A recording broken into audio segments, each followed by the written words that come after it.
Hello friends and welcome back to my channel. My name is Maria. If this happens to be your first time visiting, welcome to Siempre Infinitos DIY. Today I would love to share with you how I made this adorable teapot. So with all of that being said, let's begin.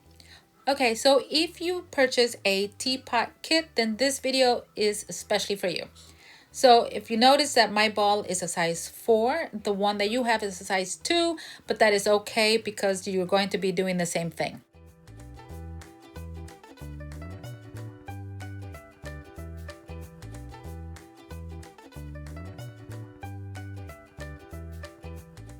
I am going to flatten it by the ball, and by doing that I'm just going to press it down firmly, and then once it's flat, this is going to help it from rolling around.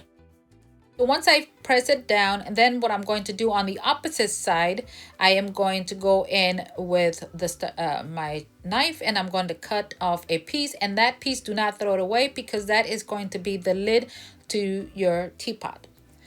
Please be careful when you're using any sharp object. Also, if a child is doing this teapot, you want to make sure that you cut the styrofoam for them. Once you cut your piece off, then you're going to get your clay. You want to make sure you condition your clay. Once your clay is conditioned, then you're going to begin to roll out your clay. You want to make sure that you use you have rubber bands on your roller. But before you even roll out your clay, you want to make sure that you clean the surface, because all of that pieces of styrofoam will get stuck to your clay and it will be very noticeable. So you want to make sure that your surface is well cleaned. Once we have our clay all rolled out, and then we're going to cover our entire ball, and then you're just going to cut off any extra clay. Once you cut off the extra clay, then you're just going to continue to rolling it back and forth, popping any air bubbles that you might come across. You want to make sure that you pop them because they will be noticeable. Also, do not worry if you see any extra lines in there, or if it looks wrinkled or anything like that. Once your clay dries up, you will not see them anymore. So you're just going to be rolling it back and forth using the palm of your hands, and you're just going to continue that.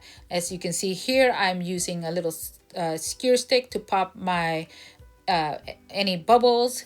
And if you don't have one, you can use a toothpick or anything sharp just to punch a little hole in there, and then just press all of that air out. And of course, I am watching Las Amigas do their thing. So once I have my ball all rolled out, I'm going to put it to the side. Now, if you do have a skewer stick, that is great, because you want to make sure that once you're completely done, just put it somewhere that it can hide and it can completely dry all the way on the outside. So here I have is a clear stamp, and this actually came from the Dollar Tree. I'm sorry if I did not share with you how I shaped the handle, but it's pretty much like the letter S. And then that was it. So also you want, like I said, if you have the skewer stick or something that you can raise it up so it won't touch the bottom. So the bottom of the teapot will dry completely at the same time at the entire ball. You can use glue if you like, but I'm not going to use any glue when it comes to covering my lid, because since it's going to be placed on top of the teapot, there's really no need for all of that. Here I just have a little piece of clay that I just roll into a ball, flatten it, and then I made another little ball and flatten it on top. Now what I'm going to be doing next is the spout, and it's very easy. I'm only going to be cutting out the like a triangle shape, and then I'm going to fold that almost in half, not all the way, and that's going to be my spout. Now this looked like it's a little bit too big, and then I'm just gonna cut it one more time just to make sure that it's the right size for my teapot. And you can do it as big and just go smaller and smaller until you get until what you feel that it's going to be the right size for your teapot.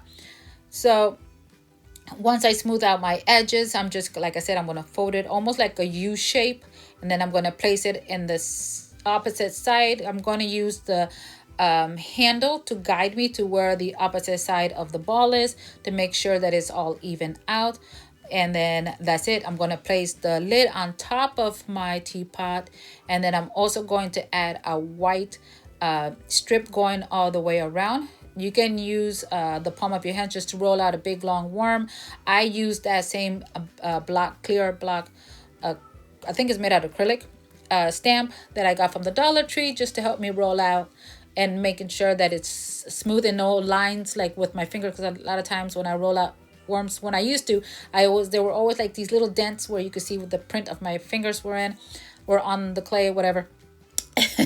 So there it is. This is how cute this is coming out. I'm sorry if I did not share the complete how I did the entire face, but I will show you certain parts of it. I'm sure you'll get the idea of how to do the rest. So this is the color paint that I use for the handle. I did not let it completely dry, the clay, when I went and started painting it, because I did notice that the more I was painting, the more I was pressing down the handle. If I were to do this again, I would make sure that it is completely dry. But the reason I did not wait is because I was actually doing this the day before I had to go on Las Amigas. So I didn't get a chance to let my teapot dry completely before I went in and painted it. It's very simple to make the eyes, as you saw here. These cookie cutters actually came from the Dollar Tree. I see that they carry 3 different types, and they came like 4 or 5 little cookie cutters. So those were good, you know. And then the eyelashes, the eyebrows, and the mouth, all I did just roll out little worms shapes and then just finish her face, and there it is. Okay, so here she is. She's looking so adorable. So the only thing I need to do is just wait until it completely dries. Then I'm going to go in and I'm going to wipe down all of that extra paint that I got on her lid. And that is it. So my friends, we are at the end of the video. Thank you so much for stopping by. And until the next one, stay safe, be kind. Bye.